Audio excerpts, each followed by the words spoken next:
Welcome to my YouTube channel study talk. তো আপনারা সকলেই জানেন যে বর্তমানে সেন্সাস 2027 চলছে এবং সেলফ এনুমারেশন 15 তারিখে লাস্ট ডেট। তো এই সেলফ এনুমারেশন রিলেটেড কীভাবে করতে হবে একটি ভিডিও আমি বানিয়েছিলাম। তো সেই ভিডিওর লিঙ্কও আমি এই ভিডিওর ডেসক্রিপশন বক্সে দিয়ে দিব। ডেসক্রিপশনে গিয়ে আপনারা সেই লিঙ্ক থেকে গিয়ে দেখতে পাবেন। তো সেলফ এনুমারেশন কমপ্লিট হয়ে যাওয়ার পর হাউস লিস্টিং শুরু হবে এবং হাউস লিস্টিংয়ে আপনাদের এনুমেটররা বাড়িতে গিয়ে আপনাদের বাড়ি রিলেটেড, ঠিক আছে, 33 ধরনের কোশ্চেন জিজ্ঞেস করবে এবং সেগুলোর উত্তর আপনাদের দিতে হবে। এরপর 2027 সালে ফেব্রুয়ারি মাস থেকে হাউস লিস্টিংটা কমপ্লিট হয়ে যাওয়ার পর পপুলেশন সেন্সাস শুরু হবে এবং এবং কাল 14 আগস্ট এই রিলেটেড একটি নোটিফিকেশন বা গ্যাজেট জারি করেছে মিনিস্ট্রি অফ হোম অ্যাফেয়ার্স থেকে। সেই 2027 সালে যে পপুলেশন সেন্সাস হবে সেখানে কি ধরনের প্রশ্ন জিজ্ঞেস করা হবে বা কী ধরনের ইনফরমেশন কালেক্ট করা হবে, সেই 40টি ইনফরমেশন বা 40 ধরনের ইনফরমেশন আজ গ্যাজেট আকারে ওনারা প্রকাশ করেছে। তো এটা নিয়ে আজকে আমরা ভিডিওতে আলোচনা করব যে কি কি ইনফরমেশন আপনাদের দিতে হবে। তো ভিডিওটি দেখতে থাকুন এবং ভালো লাগলে আমার চ্যানেলটিকে সাবস্ক্রাইব করবেন। তো প্রত্যেক ব্যক্তিকে বাড়ি ধরে ধরে প্রত্যেক হাউস হোল্ডকে কিন্তু এই পপুলেশন সেন্সাসের এই ডিটেলস বলে রাখি যে যেরকম সেলফ এনুমারেশন যে পিরিয়ডটা চলছে হাউস লিস্টিংয়ের আগে, সেরকমই পপুলেশন সেন্সাসের আগেও এইটা চলবে এবং আপনারা আপনাদের অ্যাপের থ্রুও এই কোশ্চেনগুলোকে তখন অপশন দিবে এইচএলও অ্যাপে এবং আপনারা বাড়ি থেকেই এগুলোকে এন্ট্রি করতে পারবেন, ঠিক আছে, হাউস লিস্টিং এর মতো পপুলেশন সেন্সাসের সময়। এবং পরবর্তীকালে যখন ইনভার্টার আপনাদের বাড়িতে আসবেন তখন সেগুলো ওনারা যখন আইডি জেনারেট হবে ওটা ওনাদের এইচএলও অ্যাপে দিলে সেই তথ্যগুলোকে ওনারা দেখতে পাবেন। তো কী কী ধরনের ইনফরমেশন আপনার থেকে চাওয়া হবে সেগুলো আমরা দেখছি। দেখুন, নেম অফ দ্য পার্সন। তো প্রত্যেক ব্যক্তি ধরুন একটা বাড়িতে গেল, একটা বাড়ি আছে, বাড়িতে 5 জন মেম্বার আছে, 5 জন হাউস হোল্ড আছে, ঠিক আছে। তো 5 জনেরই নাম আপনাদের এক এক করে পুট করতে হবে, ঠিক আছে। তো এক এক করে আমি বলছি, নেম অফ দ্য পার্সন, ব্যক্তির নাম দিয়ে দিলেন। রিলেশনশিপ টু হেড, তো বাড়ির যিনি হেড অফ দ্য মেম্বার, উনার সাথে সেই ব্যক্তির রিলেশনশিপকে দিতে হবে। তো উনি সে ব্যক্তির ছেলে হতে পারে, মেয়েও হতে পারে, উনি সেলফ নিজেও হতে পারেন বা ওনার ওয়াইফও হতে পারে, ঠিক আছে। সেটা এখানে রিলেশনশিপ কী আছে হেড অফ দ্য ফ্যামিলির সাথে দিয়ে দিতে হবে। সেক্স, সেই যার তথ্য নেওয়া হচ্ছে যে ব্যক্তির, উনার সেক্স বা উনার লিঙ্গ এখানে দিয়ে দিতে হবে, মেল ফিমেল ট্রান্সজেন্ডার যদি হয় সেটা দিতে হবে। Date of birth and age, সেই ব্যক্তির পুরুষ বা মহিলার ডেট অফ বার্থ কী আছে সেটা এখানে দিতে হবে এবং ওনার যে এজ সেটা দিতে হবে, ঠিক আছে। সেটা আপনি যখন অ্যাপটা ব্যবহার করবেন তো অ্যাপেই অপশনগুলো চলে আসবে যে কীভাবে দিতে হবে, ঠিক আছে। 2টো অপশন 3টে অপশন থাকলে সেখান থেকে ধরুন চুজ করতে হচ্ছে বা ডিরেক্ট বসাতে পারবেন আপনারা, ঠিক আছে, সেটা ওই অ্যাপেই চলে আসবে। তো date of birth and age in complete years, ধরুন সেই ব্যক্তির বয়স যদি হয় 18 বছর 9 মাস, তাহলে কি আমাকে কিন্তু এখানে 18 বছরই বসাতে হবে, কারণ 9 মাসটা আমি বসাতে পারবো না। তো কমপ্লিটেড ইয়ার্স যেহেতু বলছি এখানে। কারেন্ট ম্যারিটাল স্ট্যাটাস, সেই ব্যক্তিটি যদি বিবাহিত হয় তাহলে ম্যারিড, আর যদি বিবাহিত না হয় তাহলে আনম্যারিড দিয়ে দিবে। Age of married in completed years, সেই ব্যক্তিটির কত বছর বয়সে বিয়ে হয়েছিল, ঠিক আছে। যদি হয়ে গিয়ে থাকে, ধরুন কেউ 27 বছর 8 মাসে বিয়ে করেছে, তাহলে কমপ্লিটেড ইয়ার্স মানে হচ্ছে 27 বছরই এখানে বসাতে হবে, ঠিক আছে। স্পাউস নেম মিনস সেই ব্যক্তিটির হাজবেন্ড বা ওয়াইফের নাম যদি বিয়ে হয়ে থাকে, ঠিক আছে, তাহলে সেটা এখানে বসিয়ে দেবে। আর যদি বিয়ে না হয়ে থাকে তাহলে সে আনম্যারিড বা নীল এখানে বসিয়ে দিবে। ন্যাশনালিটি অ্যাজ ডিক্লেয়ার্ড, সেই ব্যক্তির জাতীয়তাবাদ বা তার সে জাতি, তার জাতিটা এখানে আমাকে বসাতে হবে। সে যদি ভারতীয় হয় ভারতীয়, ঠিক আছে। তিনি যা ডিক্লেয়ার করবে এখানে সেটা আমাকে এখানে বসাতে হবে। রিলিজিয়ান, সেই ব্যক্তিটির ধর্ম কী, হিন্দু, মুসলিম, খ্রিস্টান, জৈন, সেটা আমাকে এখানে বসাতে হবে। Schedule caste, schedule tribes or caste, যদি সেই ব্যক্তি শিডিউল কাস্ট হয় তাহলে শিডিউল কাস্ট আমরা বসিয়ে দেবো পোর্টালে। শিডিউল ট্রাইব হলে শিডিউল ট্রাইব পাশে যদি অন্য কোনো সাবকাস্টের হয় তাহলে সেটা আমরা বসিয়ে দেবো। ফাদার্স পার্টিকুলার্স, সেই ব্যক্তির পিতার কিছু বা বাবার কিছু বিবরণ বা কিছু ডিটেলস আমাকে এখানে বসাতে হবে। সেটা তার বাবার নাম হলো, তার আধার কার্ড বা ভোটার কার্ড নাম্বার, সেটা আমাদের যখন আমরা অ্যাপে যখন বা আমাদের যখন পোর্টালটা চালু হবে লগ ইন করে, ঠিক আছে, তখন ওই অপশনগুলো কি বসাতে হবে চলে আসবে। মাদার্স পার্টিকুলার্স মানে মার বিবরণ, মার কিছু ডিটেলস আমাকে বসাতে হবে, একইভাবে যেরকম বাবার চাওয়া হয়েছে, সেই ব্যক্তির মার নাম, মার আধার কার্ড ভোটার কার্ড হতে পারে, তো সেটা আমাকে বসাতে হবে। ডিসএবিলিটি, সেই ব্যক্তি যদি শারীরিকভাবে চ্যালেঞ্জড হয় তাহলে তার ডিসএবিলিটি এখানে বসাতে হবে, যদি ইয়েস হয় ইয়েস, নো হলে no. Mother tongue and other language known, তার মাতৃভাষা কি, মাতৃভাষা আমাকে এখানে বসাতে হবে। অ্যান্ড আদার ল্যাঙ্গুয়েজ নোন, সে ব্যক্তি যদি মাতৃভাষার সাথে সাথে অন্য কোনো ভাষা জেনে থাকে সেটা আমাকে এখানে বসাতে হবে। Literacy and digital literacy status, সে ব্যক্তি যদি স্বাক্ষর হয় মানে যদি লিখতে পারে, লেখা পড়া জানে, তাহলে কি লিটারেসিটা এখানে বসাতে হবে, ইয়েস করে দিতে হবে। ডিজিটাল লিটারেসি স্ট্যাটাস মানে হচ্ছে তার কম্পিউটার এ নলেজ আছে কিনা, ঠিক আছে, ডিজিটালি সে স্বাক্ষর কিনা, তাহলে আমাকে কি থাকলে জানলে ইয়েস আর না জানলে নো বসাতে হবে। Status of attendance in educational institution, তো সে স্কুলে কখনো গিয়েছিল কিনা তার স্ট্যাটাসটাকে আমাকে এখানে বসাতে হবে, যদি সে কখনো স্কুলে গিয়ে থাকে তাহলে ইয়েস, স্কুলে না গিয়ে থাকলে নো। তো এখানে লিটারেসির সাথে ডিফারেন্স একটা আছে, লিটারেসি মানে সে তার অক্ষর জ্ঞান আছে কিনা, সে লিখতে পারে কিনা, ঠিক আছে, তো সে লিখতে পারলে ইয়েস লিটারেসি বসাতে হবে, কিন্তু সে যদি কখনো স্কুলে না গিয়ে থাকে তাহলে আমাকে কিন্তু এখানে নো বসাতে হবে, status of attendance in education ইনস্টিটিউশনে। Highest educational level attained and stream discipline, তার হায়েস্ট এডুকেশন কোয়ালিফিকেশন সেই ব্যক্তির কি এবং সে কোন স্ট্রিম নিয়ে পড়াশোনা করেছে সেটা আমাকে এখানে বসাতে হবে। Work any time during last year, তো সে লাস্ট এক বছরে কোনো কাজ করেছিল কি না সেটা আমাকে এখানে বসাতে হবে, ইয়েস হলে ইয়েস, নো হলে নো।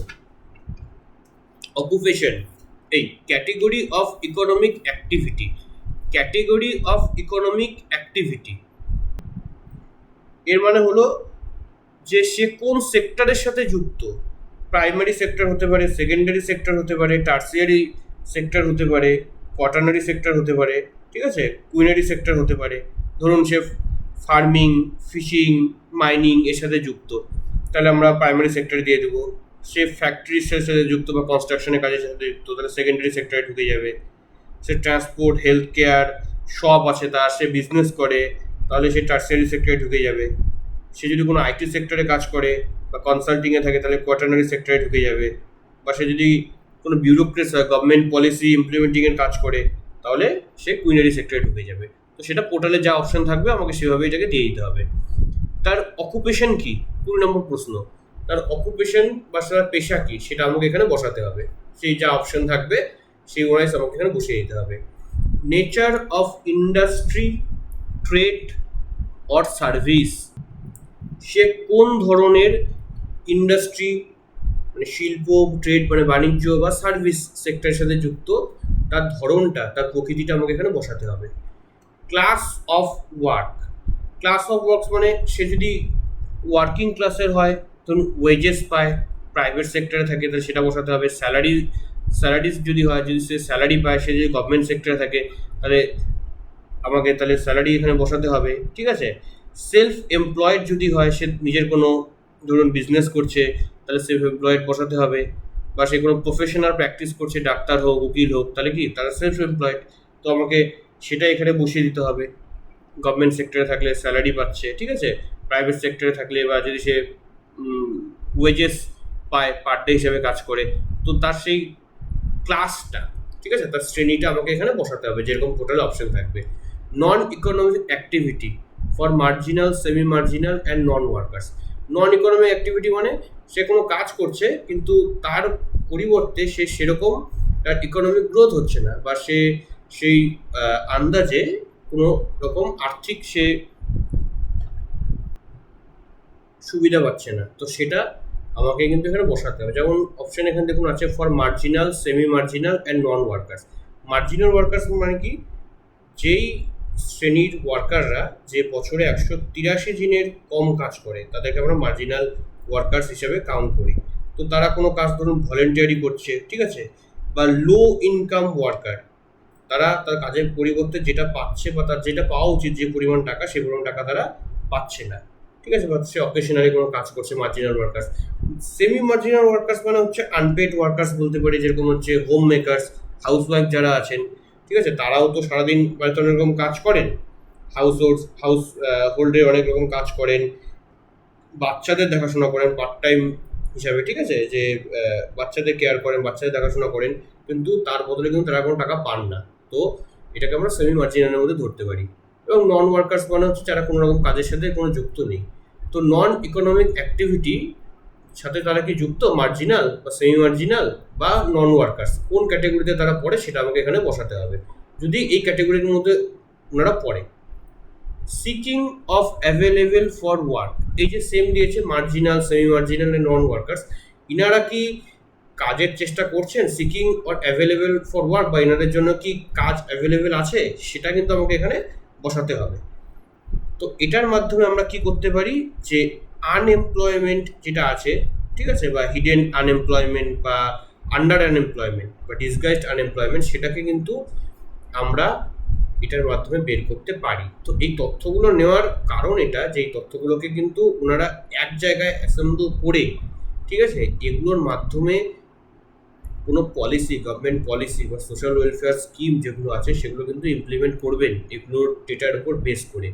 তো যদি একজন কোনো মহিলা থাকে সেমি মার্জিনাল ওর মধ্যে পড়ে, বা মার্জিনাল ওয়ার্কার্স বা নন ওয়ার্কার্স কাজের সাথে যুক্ত নেই, তো তারা কাজ চাচ্ছে কি না, বা তাদের জন্য কাজ, তাদের মানে যেটা তারা যে কাজটা করতে পারবে তাদের উপযুক্ত কাজ অ্যাভেলেবেল আছে কি না, সেটা কিন্তু ডেটা এখানে নেওয়া হচ্ছে। Next 25 number, travel to place of work, সেই ব্যক্তি সে যেই কাজের সাথে যুক্ত, ঠিক আছে, তো সেখানে সে কীভাবে যায়, travel to place of work, সেই ধরনটা আমাকে এখানে লিখতে হবে। বার্থ প্লেস, সে ব্যক্তির জন্মস্থান, কোথায় সে জন্মগ্রহণ করেছে, বার্থ প্লেস, সেটা আমাকে এখানে কিন্তু বসাতে হবে। Place of last residence, last residence বলতে এখানে বোঝানো হচ্ছে যে শেষে, ধরুন একজন ব্যক্তি বর্তমানে জলপাইগুড়িতে থাকে, ঠিক আছে, তো প্লেস অফ লাস্ট রেসিডেন্ট, তার আগে সে কর্মসূত্রে দার্জিলিংয়ে ছিল, তো তার লাস্ট রেসিডেন্ট কিন্তু কী হবে, দার্জিলিং হবে। তো সে লাস্ট কোথায় ছিল সেটাই, বা সে ধরুন জলপাইগুড়িতে আছে এবং সে জলপাইগুড়ি থেকেই বছরের পর বছর কাজ করছে, তো লাস্ট রেসিডেন্ট তাহলে জলপাইগুড়িতেই হবে, হোম টাউনই হবে।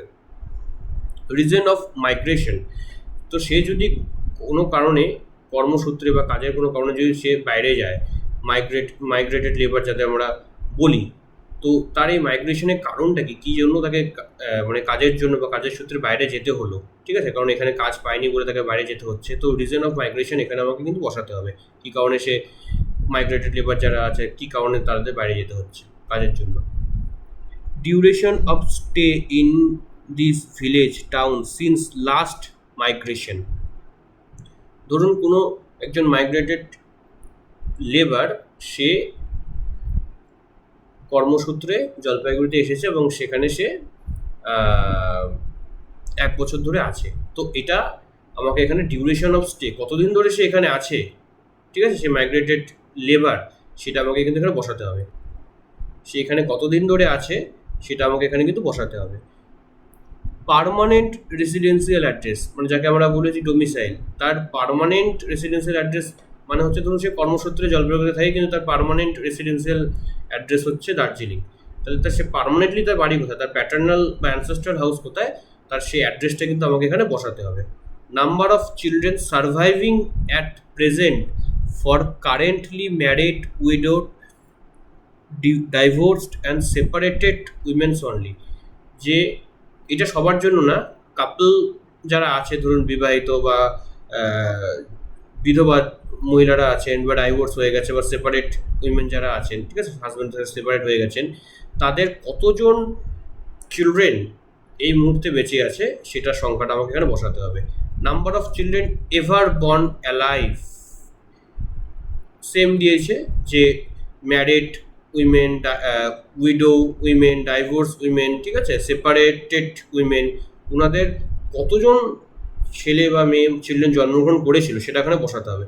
ধরুন পাঁচজন, একজন মহিলা আছে যার পাঁচজন সন্তান জন্মগ্রহণ করেছিল, ম্যারিড উইমেন, তো এখানে পাঁচজন বসাতে হবে। আর উপরে আছে নাম্বার অফ চিলড্রেন সার্ভাইভ, কিন্তু কোনো কারণে পরে দুজন মারা গেছে, এখন তিনজনই বেঁচে আছে, তো উপরে আমাকে তিনটা নাম্বার বসা দিতে হবে, তিন বসিয়ে দিতে হবে। Number of children born alive during last 1 year for currently married women only, যাদের সদ্য বিয়ে হয়েছে তো তাদের যদি কোনো সন্তান হয়ে থাকে লাস্ট 1 year, তো সেই সংখ্যাটা এখানে আমাকে বসাতে হবে। প্লেস অফ কোভিড-19 ভ্যাকসিনেশন, যে কোভিড-19 ভ্যাকসিনেশন যদি সেই ব্যক্তি যার আমি ডেটা কালেক্ট করছি সে যদি নিয়ে থাকে, তাহলে কোথা থেকে নিয়েছে, সে হসপিটাল হতে পারে বা অন্য কোনো সেন্টার হতে পারে, হেলথ সেন্টার হতে পারে, সেটা আমাকে এখানে বসিয়ে দিতে হবে কোথা থেকে নিয়েছে। Total number of bank accounts, সে ব্যক্তির টোটাল কতগুলি ব্যাঙ্ক অ্যাকাউন্ট আছে সেটা আমাকে এখানে বসাতে হবে। ধরুন এখানে নাম্বার দেওয়ার পর ব্যাঙ্ক অ্যাকাউন্টের ডিটেলসও যেতে পারে, ঠিক আছে, তো সেটা একটা খুললেই বোঝা যাবে, কিন্তু আপাতত কতগুলো তার ব্যাঙ্ক অ্যাকাউন্ট আছে সেটা বসাতে হবে। মোবাইল নাম্বার, আধার নাম্বার, ভোটার আইডি নাম্বার যদি থাকে ইফ অ্যাভেলেবেল বলছে, তাহলে আমাকে এখানে বসাতে হবে। পাসপোর্ট নাম্বার, সেই ইফ ইন্ডিয়ান পাসপোর্ট হোল্ডার, সেই ব্যক্তি যদি ইন্ডিয়ান পাসপোর্ট হোল্ডার হয় এবং তার যদি পাসপোর্ট থাকে তাহলে পাসপোর্ট নাম্বারটা আমাকে বসাতে হবে। অ্যাভেলেবিলিটি অফ ড্রাইভিং লাইসেন্স, সে ব্যক্তির যদি ড্রাইভিং লাইসেন্স থাকে তাহলে তার ডিটেলসটা আমাকে এখানে বসাতে হবে। তো এই 40টি কোশ্চেন, এটা সেকেন্ড ফ্রেজ সেন্সাস, যেটা হচ্ছে আমাদের পপুলেশন সেন্সাস, ফেব্রুয়ারি 2027 থেকে শুরু হবে, সেখানে এই 40টা ধরনের প্রশ্নের উত্তর কিন্তু দিতে হবে।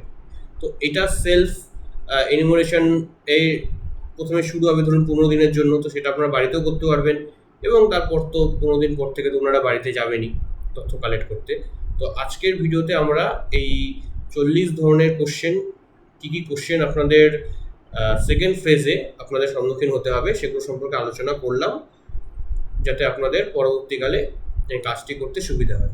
তো আমার ভিডিওটি ভালো লাগলে আমার চ্যানেলটিকে সাবস্ক্রাইব করবেন এবং এভাবেই নতুন নতুন ইনফরমেটিভ ভিডিও দেখার জন্য পাশে থাকবেন। ধন্যবাদ।